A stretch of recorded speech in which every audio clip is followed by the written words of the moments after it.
Roma se funda en el año 753 a.C. Actualmente se desconoce el inicio de Roma, pero sus habitantes conocen mejor que nadie su fundación gracias a la leyenda de Rómulo y Remo, dos hermanos que fueron criados por una loba llamada Luperca. En los inicios de Roma el modelo político fue la monarquía que tuvo lugar en el año 754 a.C. Después viene la república sustituyendo la monarquía. En esta época se crearon las bases del derecho romano y gobernó Julio César.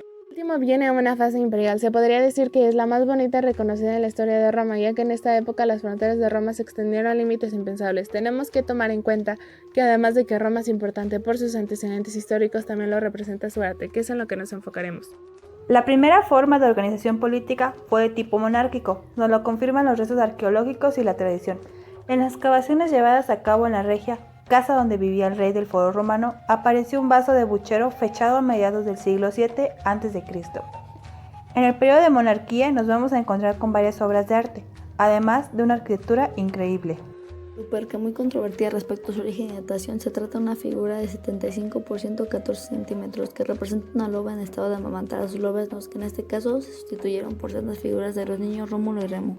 Las figuras de los niños se añadieron en el siglo XV y están atribuidas por el escultor renacentista Pollaiuolo. La figura de la loba, sin embargo, no ha estado siempre tan claro su origen y datación. Villa Cartesiana al convento de Santa María en Vía Láctea. República 509 a.C., 27 a.C. A continuación presentamos el arte desde pinturas, esculturas y una maravillosa arquitectura la cual se realizó en la segunda forma de organización política que es República, Acueducto de los Milagros de Mérida.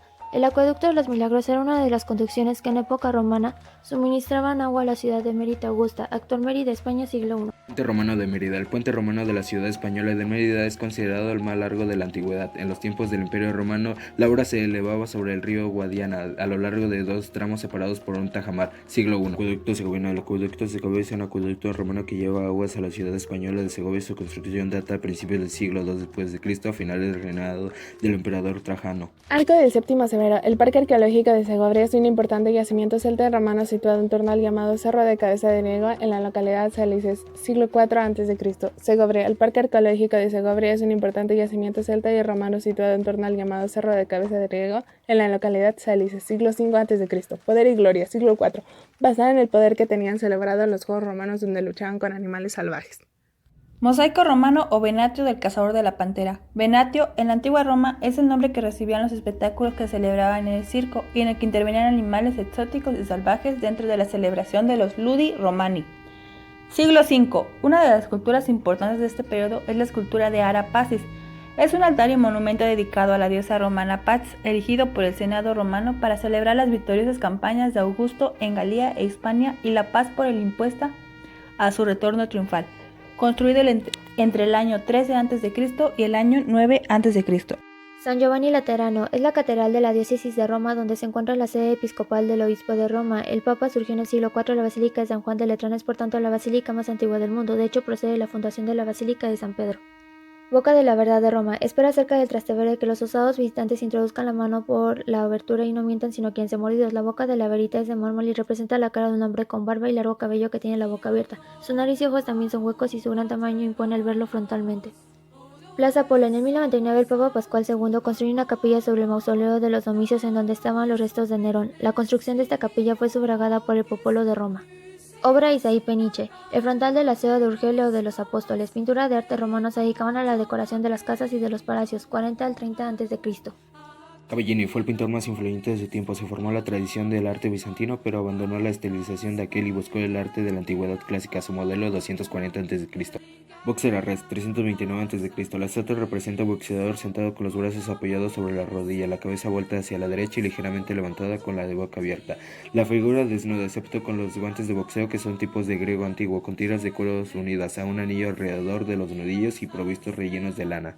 Último presentamos el tercer tipo de organización política llamada el imperio, para observar qué obras de arte fueron hechas en este periodo, además de conocer un acontecimiento importante en estos años. El imperio romano fue el tercer periodo de civilización romana en la antigüedad clásica, posterior a la República Romana. Coliseo. Es una anfiteatro de la época del imperio romano construida en el siglo I y ubicada en el centro de la ciudad de Roma. Una obra arquitectónica que se ha mantenido en los pies 2000 años y que alberga una historia muy extensa e interesante, que se ha retratado en múltiples películas y documentales, por lo que nacerá un desconocido. Este coliseo, también conocido como el Anfiteatro Flavio, se comenzó a construir en el año 70 después de Cristo bajo el mandato Vespasiano. donde estaba el lago de Nerón. Hay muchas conjeturas acerca del motivo de su construcción y se piensa que pudo ser una obra de triunfo tras las conquistas romanas, pero también que se quiso devolver a Roma una zona que había sido utilizada por Nerón de forma personal para crear su residencia, la Domus Aurea. El éxtasis de Santa Teresa de Bernini, año 1652, capta la mirada y eleva desde los pliegues del vestido de la santa hasta los tobillos de bronce que simbolizan luz divina. En los laterales de la capilla, Bernini colocó los balcones a los que se asomaban los comitentes que admiraban y comentaban las escenas central como si estuvieran en el teatro.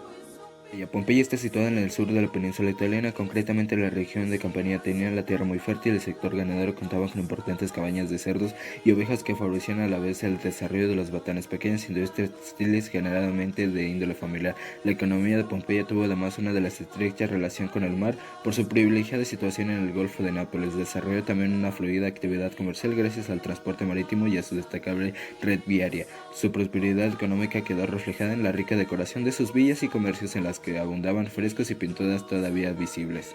En definitiva, tanto Pompeya como Roma vivían a lo largo del siglo I su momento de esplendor político, económico, social y cultural. Fue entonces cuando el imperio sufrió dos de sus mayores catástrofes, la erupción del Vesubio en el año 79 y el segundo gran incendio de Roma, un año después. El Jardín de los Fugitivos, contrariamente a lo que creían hasta hoy los expertos, las víctimas no sufrieron una larga agonía por asfixia, sino que perdieron la vida al instante por exposición a altas temperaturas de entre 300 y 600 grados.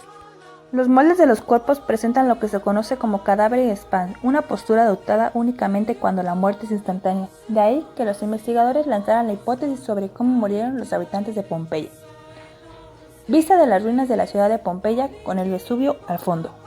Los últimos días de Pompeya, óleo sobre lienzo realizado por el pintor Karl Briolov entre 1827 y 1833. Tras estudiar los artefactos encontrados en las excavaciones y algunos documentos históricos como las cartas de Plinio el Joven, de quien se dice que fue testigo del evento, Briolov eligió una ubicación existente en Pompeya, cuyo escenario es su pintura en la que se muestra la erupción de Vesubio que supuso la destrucción de Herculano y Pompeya en el año 79. Observamos o molde una figura humana en el almacén de grano cercano al foro. El arte romano no solo es decoración, es un modo de vida para aquellos ciudadanos. Mediante sus pinturas instruían los dogmas de la fe, detalle muy importante para ellos porque ahí representaban las imágenes de la vida de los santos. Sin dejar atrás el arte nos explica cómo se funda Roma.